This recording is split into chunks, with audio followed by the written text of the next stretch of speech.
Why isn't hyper-religiosity regarded as mental illness? Claim to hear voices in their head from God. Claims of premonitions and messenger of God. Main character syndrome. It's a symptom of an illness, not an illness.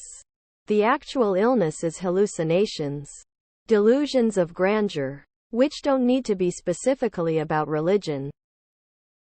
As a psychiatrist, I can tell you that hyper-religiosity can be a symptom of mental illness such as mania or psychosis. It will be a symptom of their condition but not the only symptom. It's important to find out if it is not a baseline characteristic for the individual person. Who makes those claims and is not considered ill?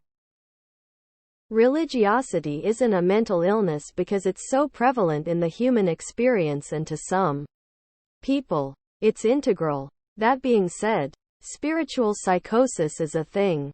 And that's probably the term you're looking for. But sometimes people who claim to hear voices and be prophets are lying for the attention control. And that's more likely to be narcissism or some other personality disorder. Think cult leaders.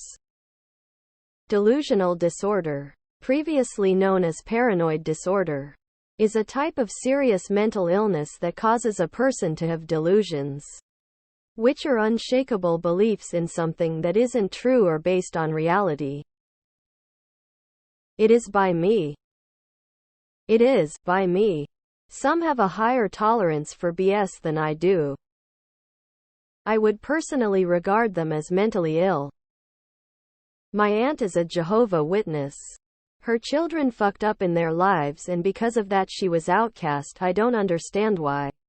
She kept going to the services. Nobody would talk to her.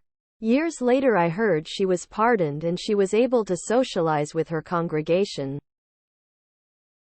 If you start going down that route, there is way too much overlap between crazy religious people and normal religious people. Belief in an afterlife. Belief you are always being watched.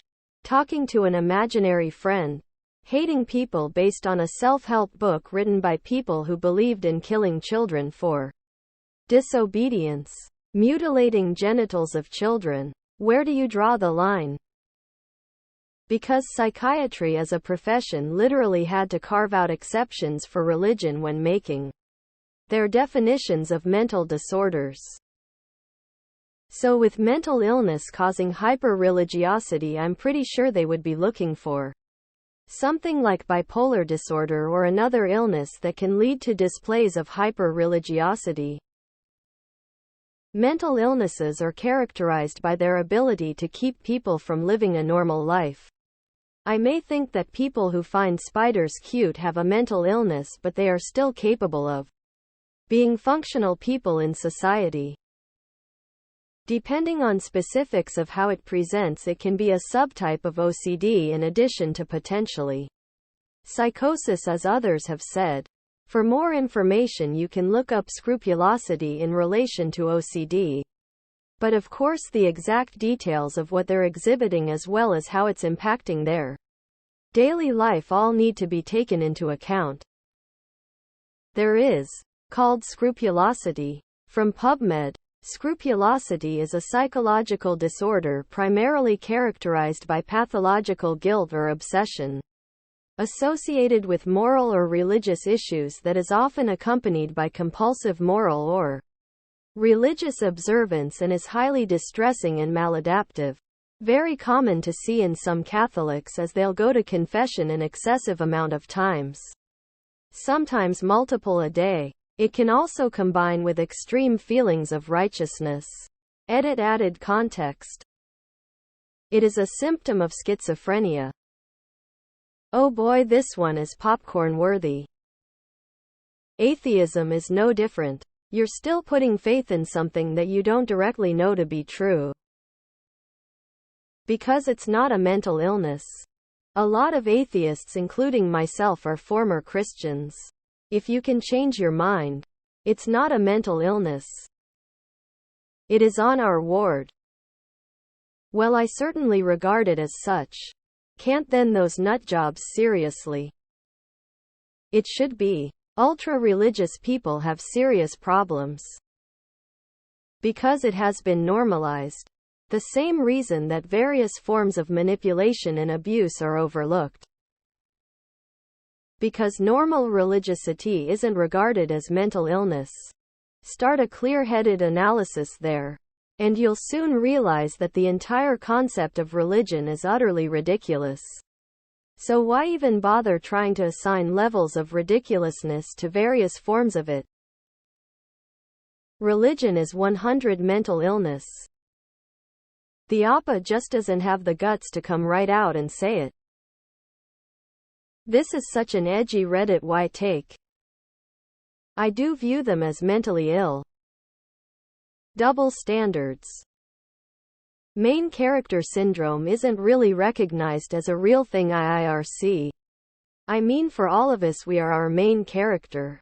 As for the other 2 points, you usually don't get that because you are hyper-religious.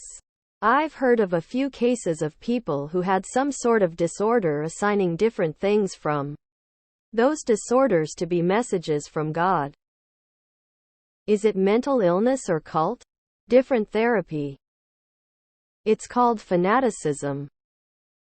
Right? And I'm the crazy one, cold sweat smile. It should be. A lot of people seem to like this state of matters. So that's probably why. It's not even tolerated, it's not even thought about. Hopefully it will be regarded as a mental illness in near future, with all perks and especially limitations brought upon an individual. It's a symptom. In fact, hyper-religiosity may mask the symptoms. Also, psychiatry can't escape from cultural norms. Most of us would be considered stark raving bonkers in an earlier era, and would probably be considered stark raving bonkers in the future. In fact, one of the criteria for mental illness is how it affects your functioning in society. Because that's not how mental illnesses work. Robert Sapolsky gave a lecture where he showed an individual who got a brain tumor and became obsessed with religion as a result of the brain tumor. For the same reason, regular religious people aren't considered mentally ill. A shocking number of people see their religion as objective truth, and religion is intimately woven into our legal systems. Religion is a choice. Mental illness is not a choice. It is. It should. That is like Joan of Arc. It's certainly borderline personality disorder. Anyone who says that they talk to God and get answers is madder than a bag of cats and should be treated that way. American televangelists are particularly burdened with this form of mental illness. Churches are the only criminal organizations to have managed to become sanctioned by law. That's why religious schizophrenia can't be officially regarded a mental illness.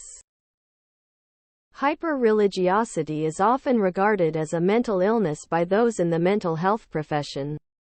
The big caveat is if everyone else in your life believes the same delusions, then we don't call you crazy for believing them too. And of course, you are allowed to be crazy, as long as you aren't hurting anyone else. It definitely used to be, especially in communism and most socialisms. In which case there are a lot of other normal people suffering from mass delusions that should be treated for mental illness as well. But that would be regarded as hate speech.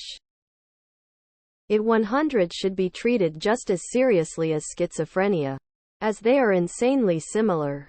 I'm speaking of religiousness in general.